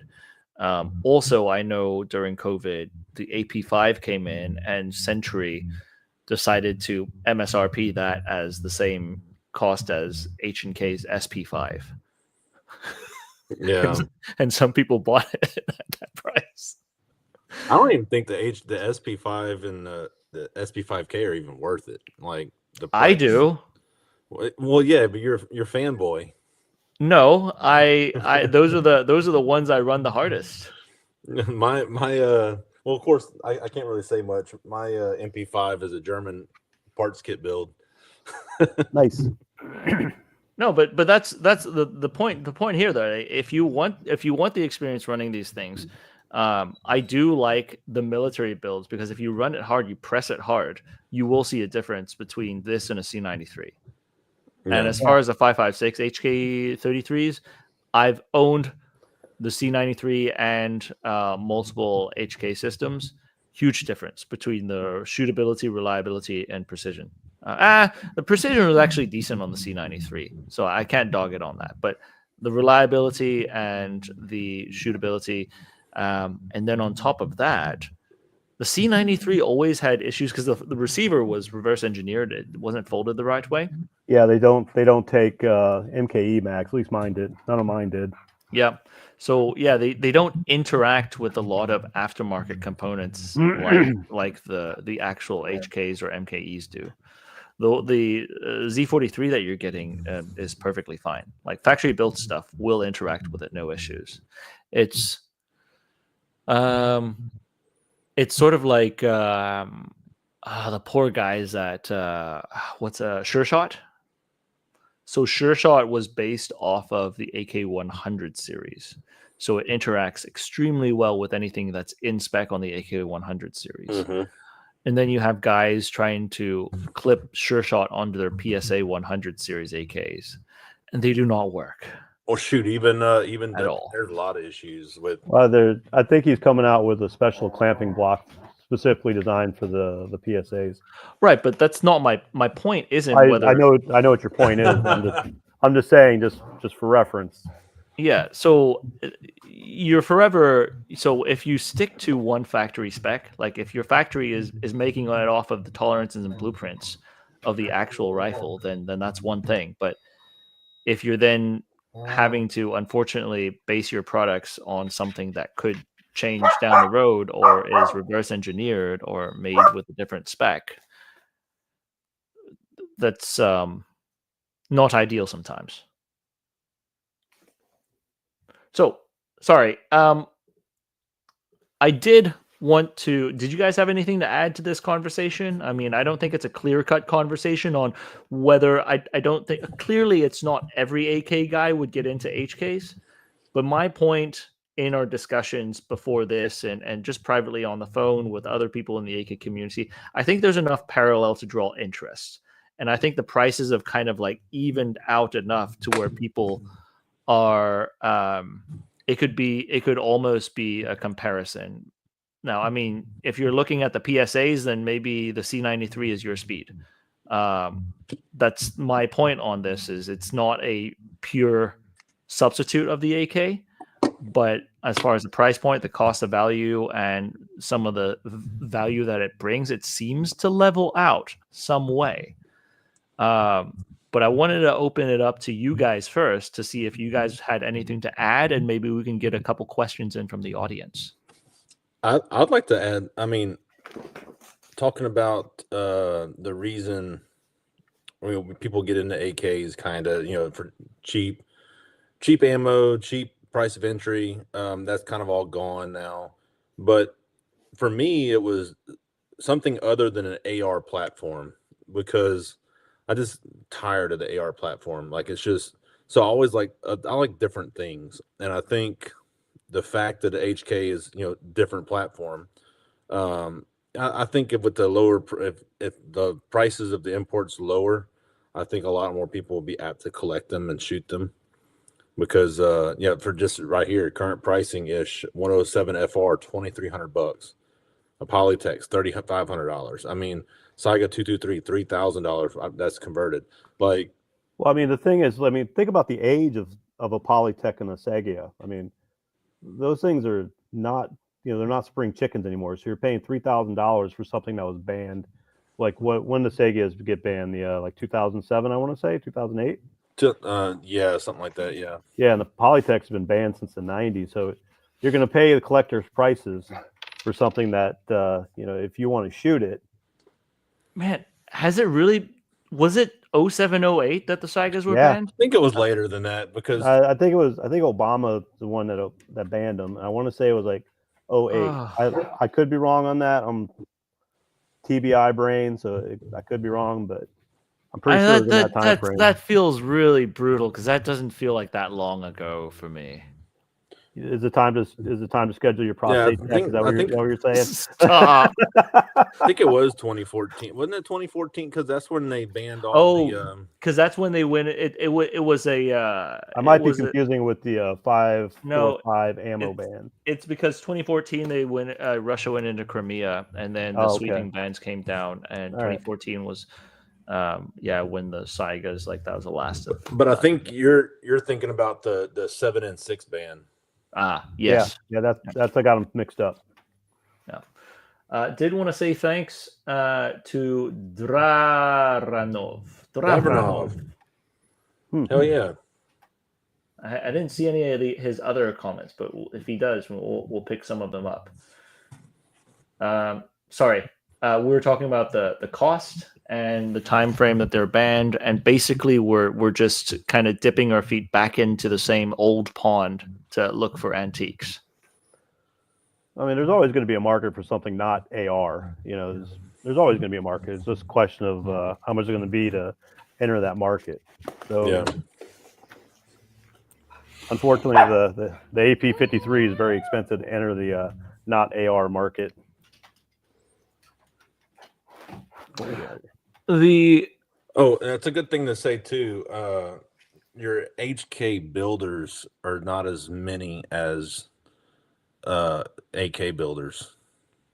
So your main ones are what, like Dakota, Anubis, Parabellum, Bosio, FB Unlimited, My Guy Mike, 19 Charlie, Mike and Charlie. Like there's not as many, and if people should get into them, it's going to overwhelm those builders. You're going to start having some long lead times. I think Dakota is already in long lead times, right? I mean, we saw that with the AK market, like what, 6-7 years ago. Yeah. You only had a couple shops, and now it just seems like everybody, there's 3 times as many shops. So if there's a demand, people will meet the demand.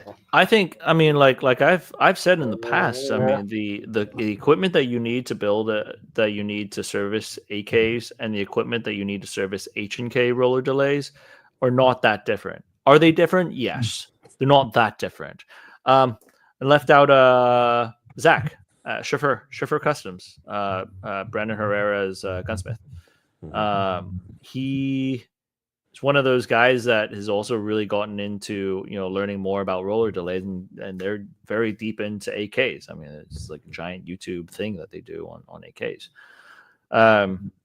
I think that would be one of the interesting things is like if we start seeing AK gunsmiths start servicing H&Ks because of sort of the crossover that you could do with certain pieces of equipment. It's not clearly like you can't use an AK jig to like fold an H&K, right? But well, I mean, the biggest difference is it's being held together by welds instead of rivets.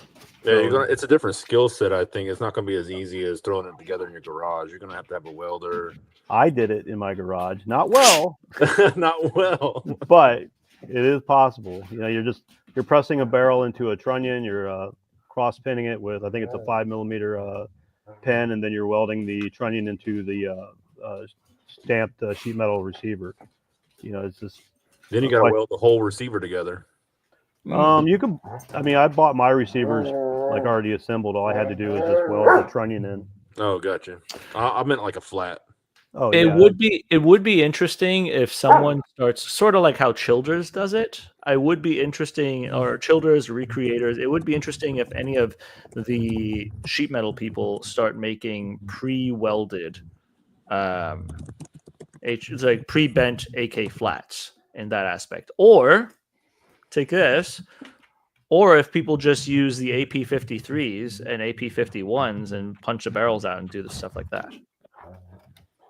Oh, you ought to mention the AP the SD barrel pin. Okay. Well, I think Parabellum was the one who figured this out, and I heard this by way of Mike. For whatever reason, and I don't know if it's ATF or not. So the barrel pins on AKs, HKs, typically it's just a straight pin. You like punch it out. They were having issues pressing the barrel pin out, and they found out that it's actually two barrel pins pressed together and mushrooming in the inside. By doing that, once it mushrooms and deforms in the inside, you can't press it out very easily. So you got to drill it. Tip touching, and then really tip touching.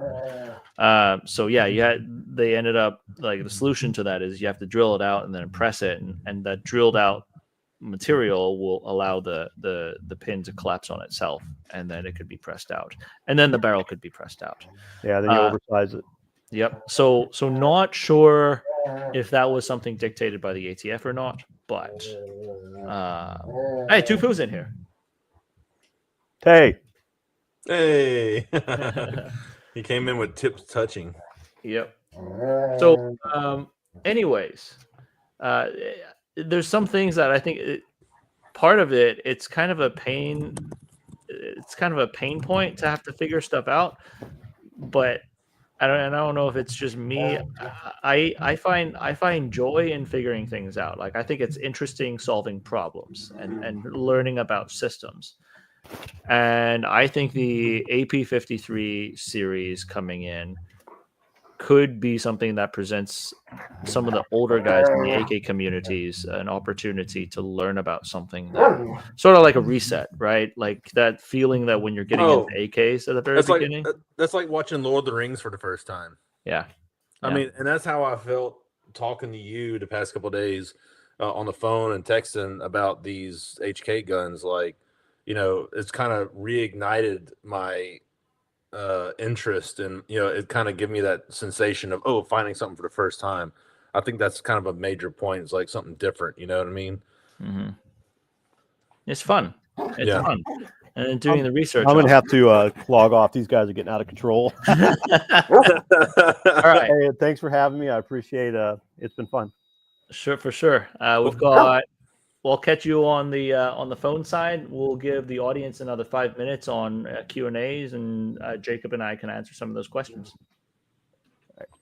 M26 Lemon Grenade, check him out. Instagram, YouTube. That's it, right? Are you on X? I still call it Twitter, so no. Okay. All right. So enjoy the afternoon. Thanks for logging in, man. All right. Bye-bye. So Jacob and I are the last two. Oh, it is his beeping. I told you. No, I'm hearing my muffled voice on your side. Wait, what? I'm hearing my voice come over on your side of the mic. But all right, let's see. Let's look through the questions. Let me know if you see anything that I could pop up. What slings do you prefer on HKs? 1, 2, or 3-point? For me, I don't know about you. For me, on the long rifles, I just like to use the leather slings, the 2-point leather slings. But for the shorties, let's say the HK53s and the MP5s, not the MP5K, full-size MP5 and HK53s. I actually like to use the German 3-point sling. I realize that a lot of people don't know how to use that sling and complain about it. I feel like it's a video I should make. It's not the best sling ever, but for the $20, $30 it's worth. Literally, the system is designed to use that sling, so it's pretty neat. What about you? I like 2 points. I kind of, I'm pretty much on every single one of my guns, I have those Vickers slings, the 2-point slings. They're just, that's just my favorite.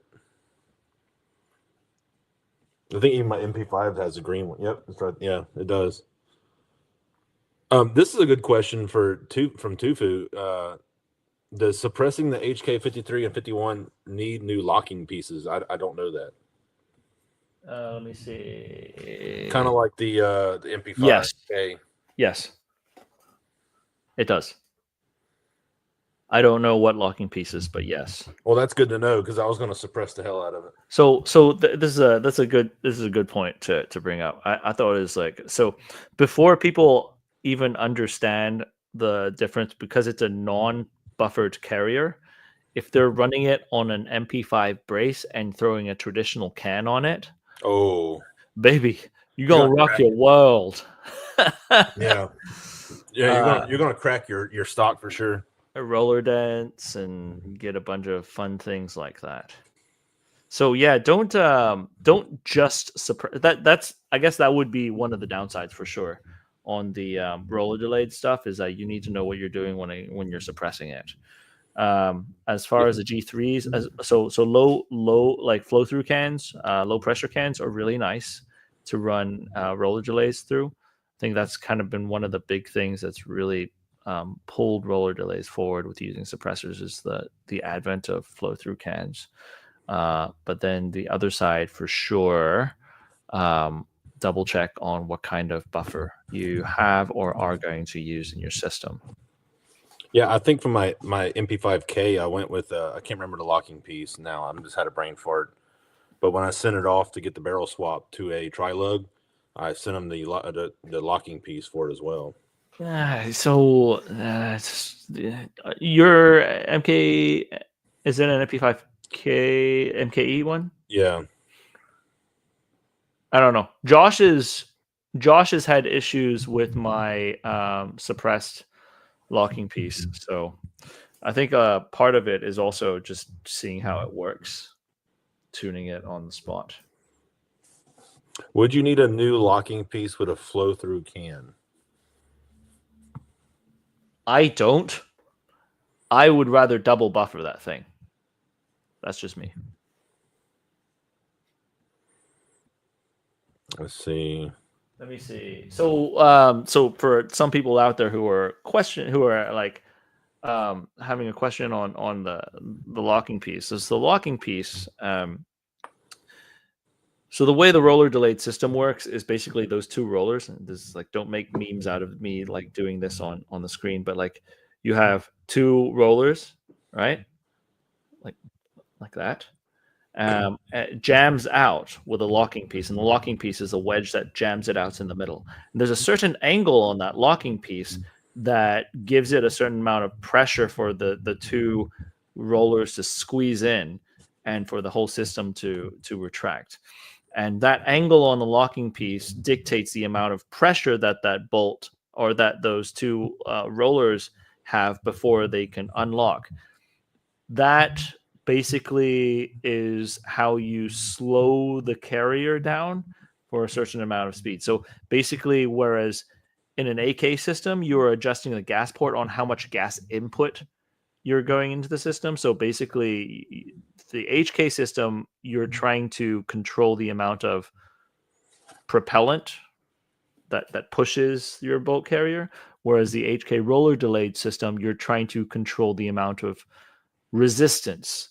And the more resistance you put into it, the more force it defeats of the bolt carrier group coming back. So it's a different way of looking at it. It's more of like, how can you constrict the speed, whereas how can you give it more speed? Someone said best way to clean out an MP5 SD suppressor. You mean the suppressor or the barrel? Let me see. Where is this? You need a special. You need the brush for the barrel. I can't see it. Where is it? It's Aldo. Okay, I see it. I see it. The suppressor, yeah, the big question: suppressor or the barrel? So, like, as far as the suppressor, a lot of team guys run into this problem because they've just been hosing their MP5s without cleaning them. Oh, so I got them right here. If you have an MP5, and especially if you run them suppressed, you have to perform maintenance on it. You have to buy the tools to do the maintenance. This is a chamber face brush. Gotta need this. I'm sure. I don't know if you clean your stuff, Henry, but I'm very anal about cleaning. This is the chamber flute brush for the 9mm. So it's very important for reliability of MP5s to clean them properly. And the evil thing here is the MP5 is also one of the dirtiest systems. Yes, because the gases are floating that case with the flutes in the chamber. Right. So the SD in particular is the most maintenance heavy system of all the MP5s. I clean it every 200 to 300 rounds. Some people clean it even more. A lot of the team guys were cowboys with those things and did not care. So then they lead logged a lot of their suppressors, and you can hear an MP5 SD with a lead log suppressor. One, you have a tremendous amount of weight at the front, and two, it does not suppress well. Those, as far as I have heard, the only way of doing that is just to get a new one. What they do when they trade in the old ones, they cut it open, and then they see, wow, this thing is full of lead. And then like amazeballs fly, and they learn their lesson to clean their stuff because that shiny new H&K suppressor is toast. So with SDs, the thing that people don't talk about most certainly is you need to clean them. Yeah, I would just clean them every time you get from the range, because if you wait too long, then your suppressor will seize on that damn barrel, and then you'll be screwed. The best roller delayed rifle G3 to make an AK4 or a proper G3 battle rifle clone. That would be a proper HK91, sir. I'm actually looking. So I talked to a guy on the internet looking at a SAR 8 right now. Mm-hmm. Maybe we'll make a deal. So the SAR 8s are one. The HK91s most certainly are one. There used to be FMP imports that came in. Those are ones. Basically, you're looking for old school HK factory spec made rifles. Now, this again ties into current potential imports of, not potential, we know it's coming in, the AP51s, the short 8-inch barrel MKE that's accompanying the AP53s. That is an MKE like factory spec receiver and bulk carrier and everything. So potentially, if I'm looking at this at the MKEs that are coming in, you could potentially get an HK, the AP51, send it off to a gunsmith with a Portuguese kit that's pretty cheap right now on the market, and a cold hammer forge RCM barrel, and that could turn into a pretty decent build. Basically put the rifle length barrel and the rifle length cocking tube on there. The cocking tube's a little different though, because a cocking tube on the Portuguese are they're the old style, so it doesn't have the little hanger. Mm-hmm. I'm enough of a madman to have HK parts hanging around my office desk. It's okay. I got AK part. Look, I got a Recurs right. But yeah, so yeah, so the FMP G3 parts are pretty actually a pretty freaking good deal. If you're able to get a receiver, because the AP51 receivers will have the front pin. It is not a shelf in the front. You have the front pin with a paddle. That is amazing. That, like, if I get an HK91, it is the old clipped-in pin front, and you would I send mine off to Mike to have him do the paddles on all my HKs because that thing drives me nuts. So I would say one of the best bets to see how the AP51s turn out, see what kind of parts you need to swap out potentially, and even if you do need to swap it out, there's plenty of parts with the Portuguese parts kits that are around right now. Send it to a good smith and have them like take a pineapple and a pen and combine to make the pineapple pen. I don't know if people get that meme, but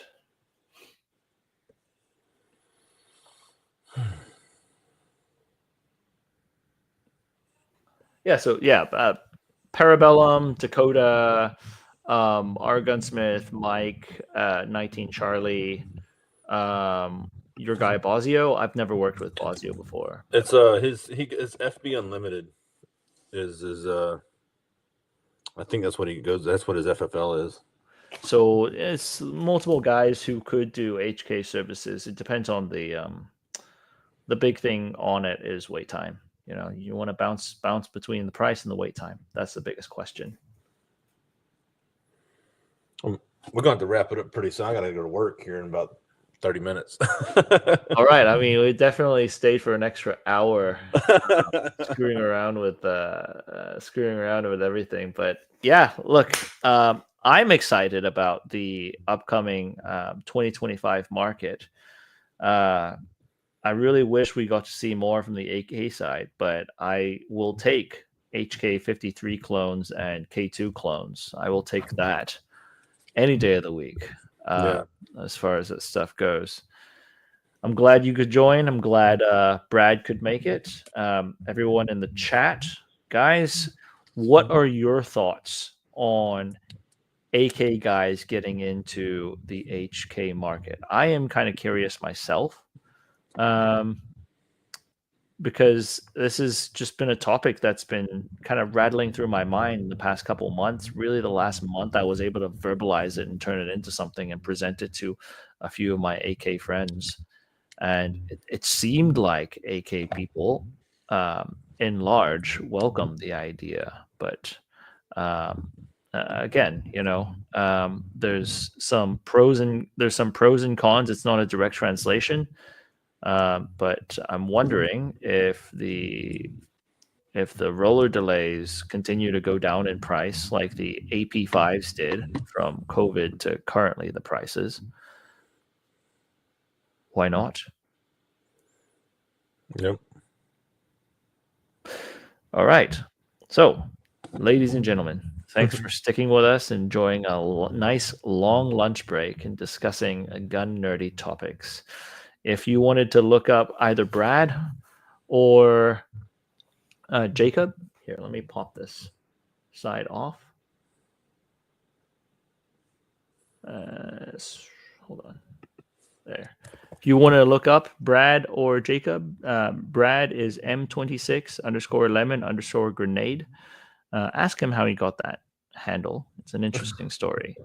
And Jacob would be at Gun Quality Enforcement. Both of them are on YouTube and Instagram.